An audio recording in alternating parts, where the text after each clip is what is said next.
It's time to take a ride on the Steelers Afternoon Drive with our co-hosts, Alan Saunders and Zachary Smith.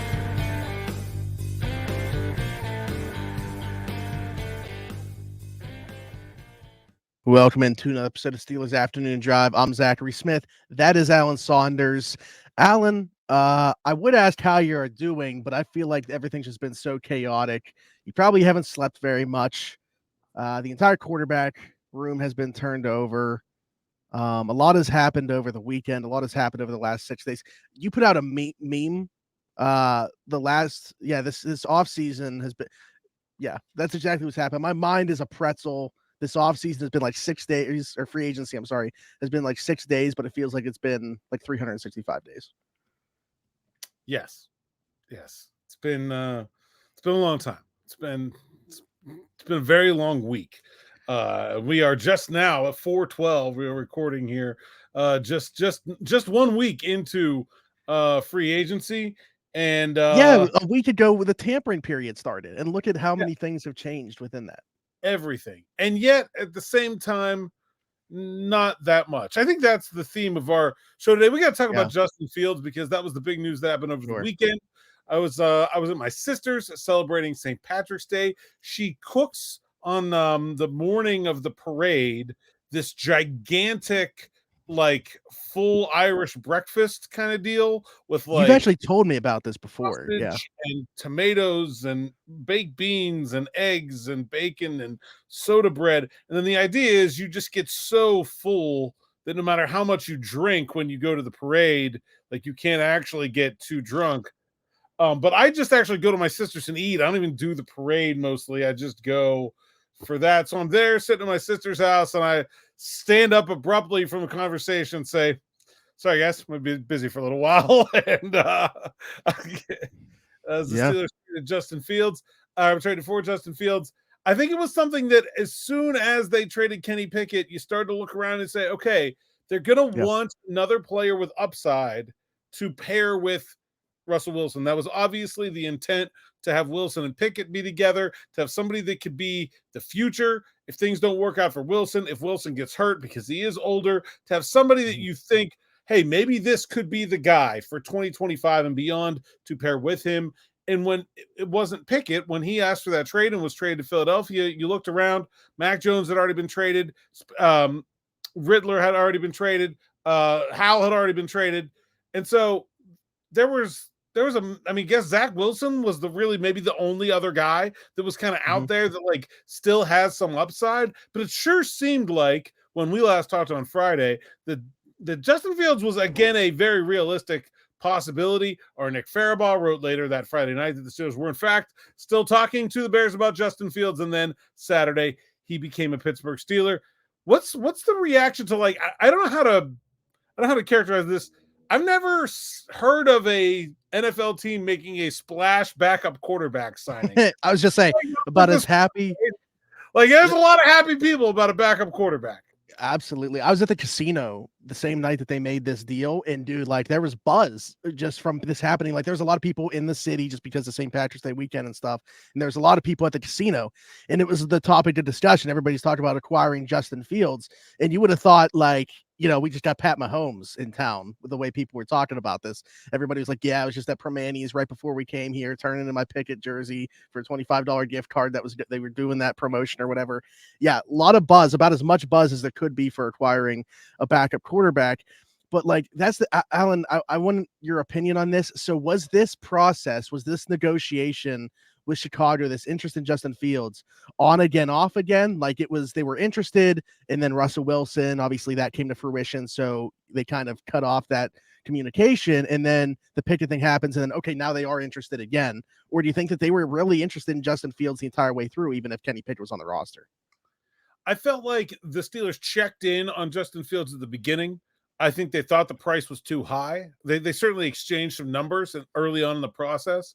And I think the Steelers kind of moved on and said, hey, look, here's where we're at. If you get to there, give us a call, but we're going to go do our own thing. I think they had decided they were going to bring in someone else. That's why they brought Russell Wilson in for that free agent visit.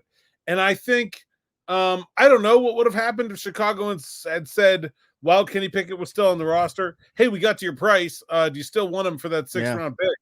I don't know what would have happened, but they certainly weren't like actively pursuing him at that point.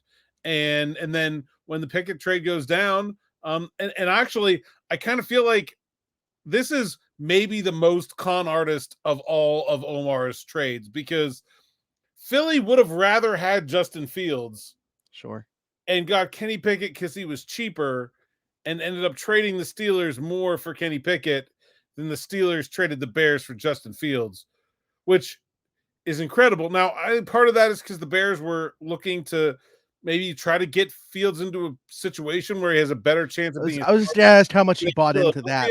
But it's also just, you start crossing teams off the list, and all of a sudden the Steelers were the last ones with their hand out saying, yeah, I guess we'll take them. And they kind of waited out the Bears, and Ryan Poles really just needs to stop answering 412 phone calls at this point. I think you should probably just block. Like, can you block every number in an area code on your phone? Can you just be like, don't let it ring if it's a 412 number?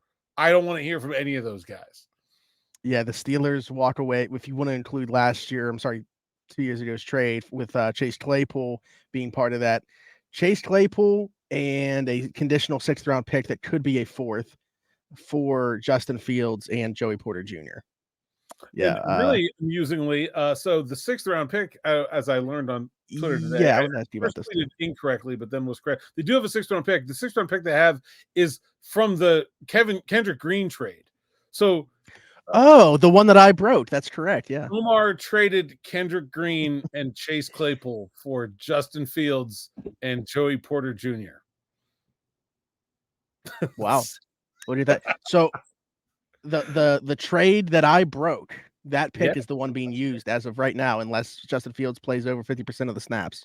Or they get another 6th round pick. They could get a comp pick.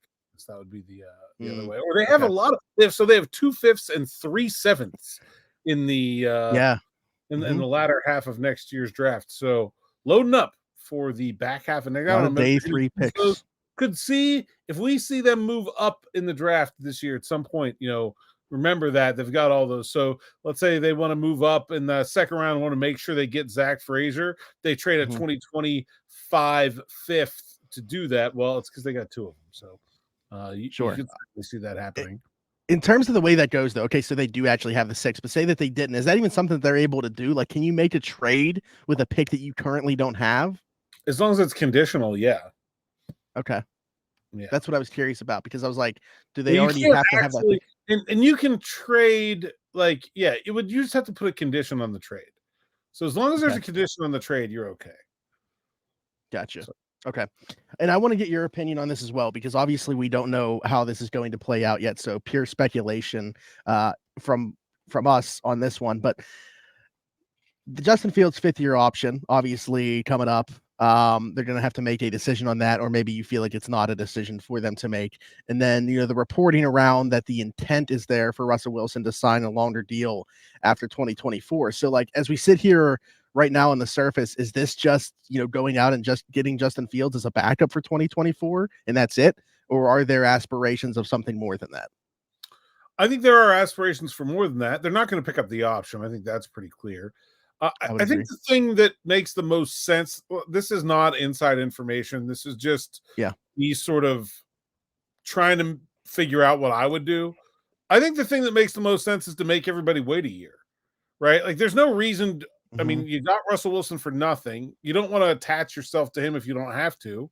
What if he turns out to be washed up? Like, what if he turns out to be a huge pain in the butt to deal with, like others have suggested he might be? I don't believe that's going to be true, but what if, right? And so give yourself the out, right? And then what's the market for Justin Fields really going to be like if he doesn't play this year? Probably not super strong. Like, I'm sure you could sign him a pretty reasonable contract next February if you really want him, but he didn't play all this year. I feel like the thing that makes the most sense for the Steelers to do is just let it all play out. Go out through the season with these 2 guys on expiring deals, see what happens, and then kind of go from there. If Russell Wilson is good, Look, we've seen quarterbacks play into their 40s recently. There's no reason to think that he couldn't be good at 36 and 37 if he's good at 35. I'm not saying he's a long-term like the answer, but he could be good for more than one more year. That's certainly possible. And if he's good, there's no reason to mess around with Justin Fields if he is. And if he's not, then maybe Justin Fields plays this year. Maybe you get an idea what you have in him. Maybe you sign him. If they do want to do something ahead of time with Fields, I think it'll have to be the sort of Jordan Love model, right? Where it's incentive laden, based on playing time or results, where he has the ability to earn maybe up to what he would get if they picked up that option over a couple of years. And so maybe they could do something like that. But I really think the thing that makes the most sense for the Steelers is to just make this a one-year quarterback room. Now they'll have a third one, and we'll see who it is, whether that's a more veteran guy or maybe they draft one.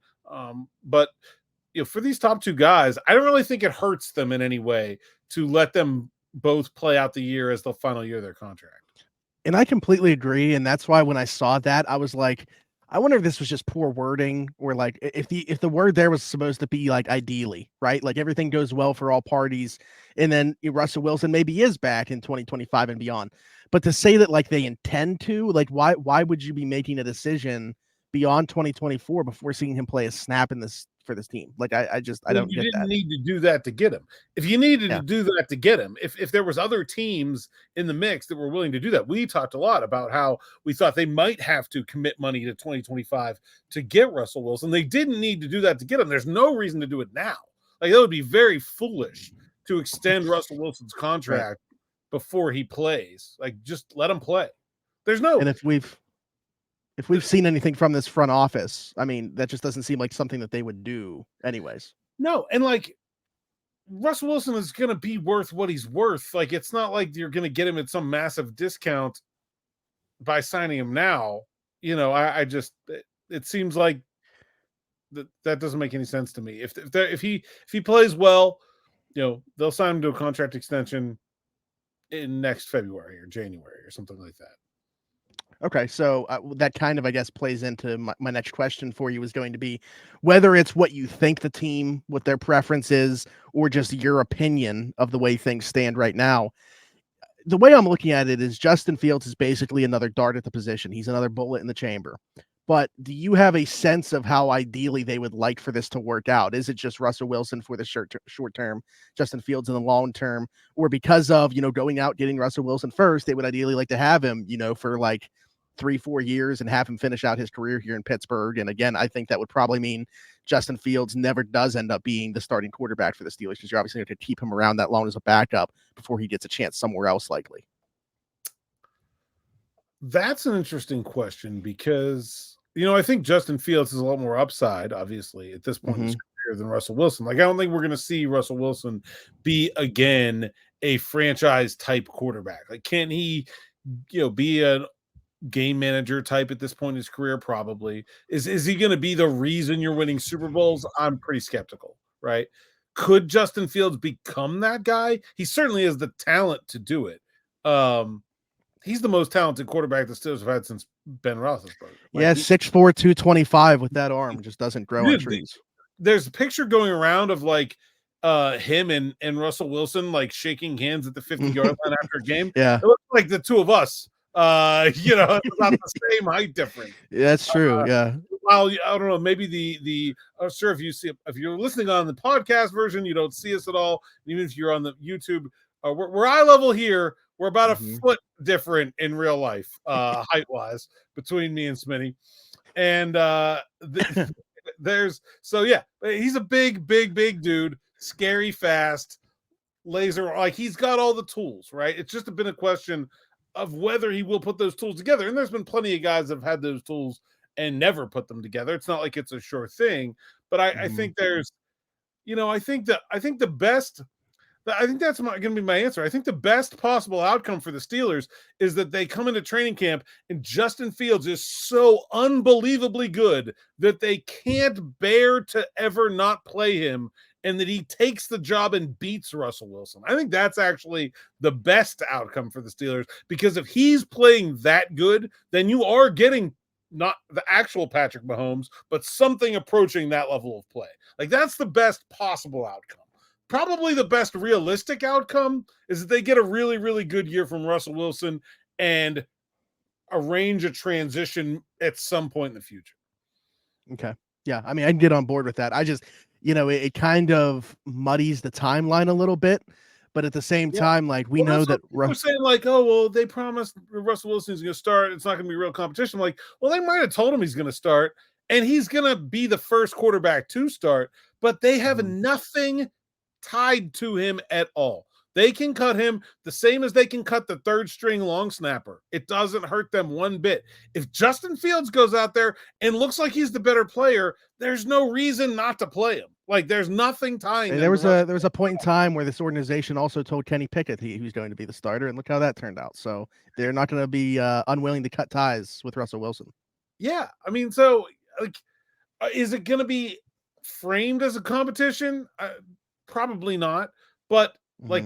It's going to be one, because if Justin Fields is that much better, or if just Russell Wilson doesn't look good, there's no reason to play him. The contract matters so much in the NFL about the way you are treated as a player, and the opportunities you get and you don't get, and the ability to play through things.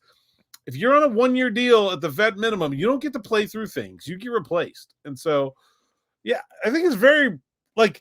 What would you think? What would you say right now are the chances that Justin Fields starts a game for the Steelers this year? Oh, starts a game. Yeah, I would say pretty high. I mean, at some point, right? Yeah. Like, I'm thinking like 75%. Like, probably the same as the odds that I put on them trading for Justin Fields once we traded Kenny Pickett. Or as close to. Do you remember when we talked? It was earlier in the offseason, and it would come on and talk about like, oh, the odds makers say the Steelers are the favorites for this quarterback, and everyone's like, hey, they can't get them all. Joke's on us. Apparently, they can get them all.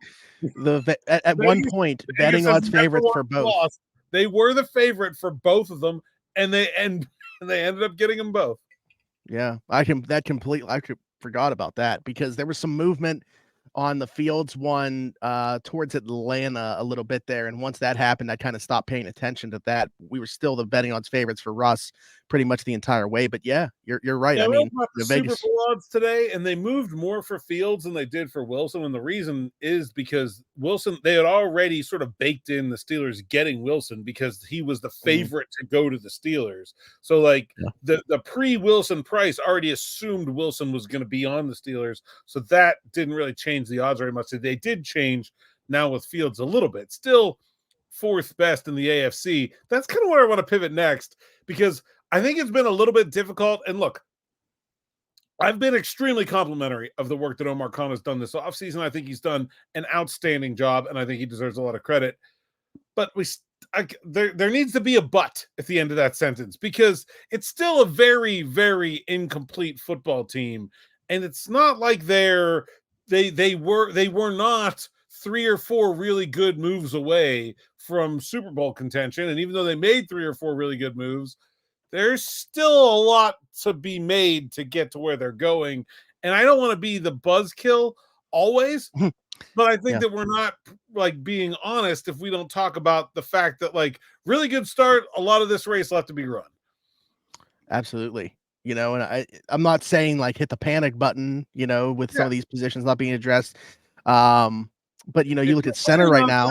50 of the Daytona 500, you're winning, but you're also not doing donuts yet. That's where I feel the Steelers are right now. Like, it's good that you're winning. It is better than not winning. It's just that there's a long way to go before you get to where you want to be still.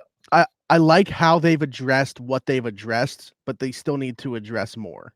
Again, like Nate Herbig right now is this team starting center. I don't know how you go into the season. Might be a starting wide receiver.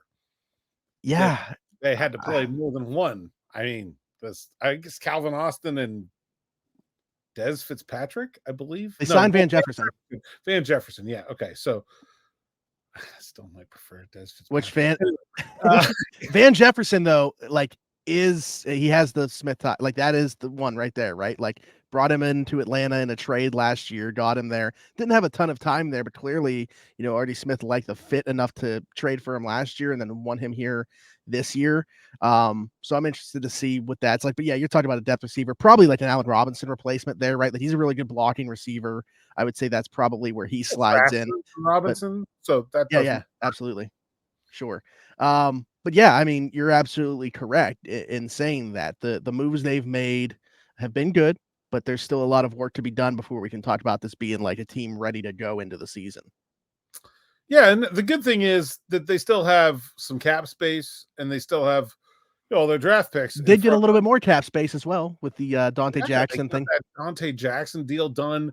Got him to take about a $4.5 million pay cut on the 1-year deal, which is impressive. So I want to ask you, like, what's the incentive for him? Are they threatening like a cut there? Like, what's the? Yeah. Okay. Yeah. Basically, they're going to say, "Hey, we can't afford to pay you what the salary says. Here's what we would like to pay you, or we can just cut you and we'll pay that to somebody else." And then the agent says, "Well, what if it was this instead of that?" And then you come up with a number, and that's where it gets to. So $6 million, 4.75 guarantee, but it's all like that's a red herring. They're not going to cut them now, and so right.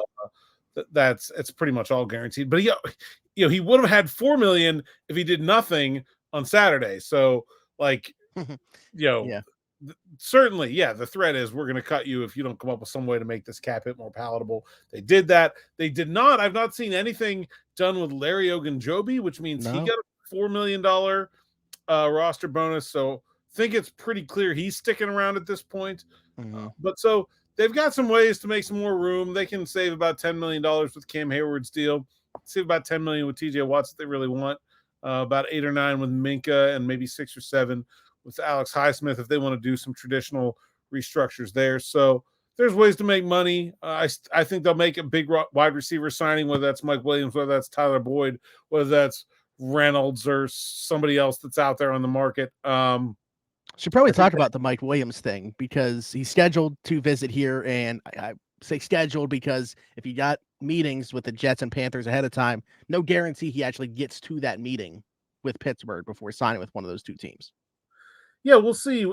I was hoping it would be today. You would feel good if you got the first one, right? But apparently not the first one. I haven't seen any reporting about where he's going when. But there's it's Jets today and Carolina tomorrow. Okay, Pittsburgh Wednesday. Yeah. All right. Well, we'll see if he gets a Wednesday. But yeah, I think they'll have enough money to spend some money on a wide receiver. Really confused about what's going on with center. Another one off the board today as well. Yeah. Former Baltimore Ravens center Bradley Bozeman, who was with the Carolina Panthers last year, signs with the Chargers. They're all gone. That seemed like that would have been a good one, like a 1-year, veteran that can start, like maybe average, maybe a slightly under average center, but like you can get away with him. I mean, it's basically like how different from he is Mason Cole. Like I feel like he would have been one that made sense if you still plan on drafting one early. Yeah, I mean, I still think they just got to get one. I don't. Even if you plan on, is it on the table to bring Mason Cole back? It certainly should bring it onto the table to wonder why they cut Mason Cole in the first place. I mean, they're not. They did not need his money to be under the cap. And I guess they said they did it so that he could sign somewhere else, and that has not worked out for him. So, I mean, I guess it's hard to say they did a bad thing, but yeah, I mean, Brian Allen is still out there. That's the guy I've kind of been pounding the table for since he was cut by the Rams. I think he's a good player. He's had some injury problems, but I think he can do the job.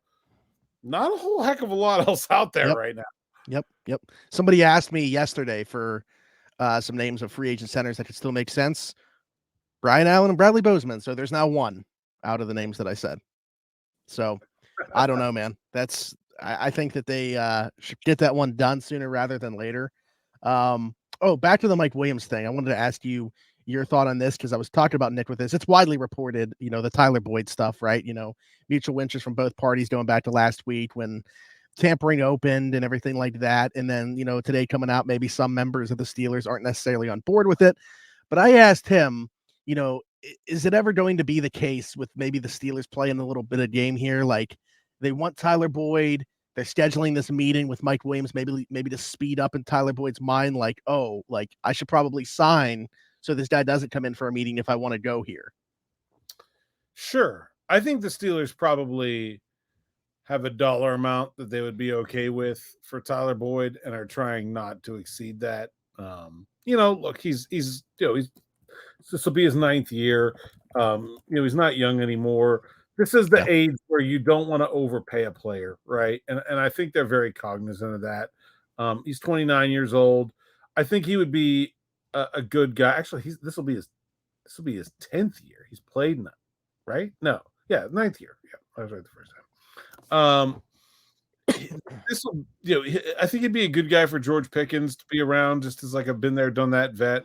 He's a pretty relatable guy. I just, you don't want to overpay for a guy in this. Mike Williams too. I think injury history. I was just say different reasons. Very deep injury. A little bit, like he was hurt last year, but it's not like he's been hurt a ton. But he's just a guy that doesn't, hasn't had a really productive year the last 2.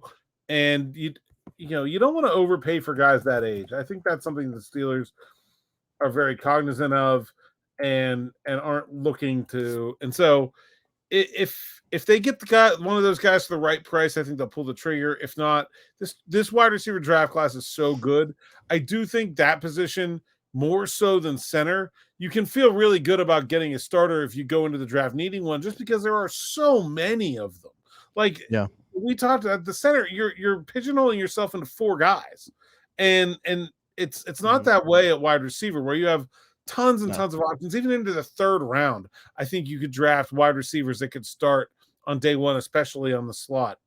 Yeah, I just think there's so many more options that it makes it a little more palatable if you don't get one of these guys. And there are more of them out there. Like you're saying, oh, I can only name 2 free agent wide receivers. Well, look, even if the Steelers don't get Tyler Boyd and don't get Mike Williams, I mean, there are a lot of other good wide receivers out there that have not been signed that are available. I mean, personally, I prefer Josh Reynolds. So that's like Hunter Renfro's out there. OBJ's still out there. If you want a veteran guy for George Pickens to learn from, that'd be a really good one. I mean, guys that haven't set the world on fire, but would certainly be better than what the Steelers have, like Mecole Hardman and MVS and like that.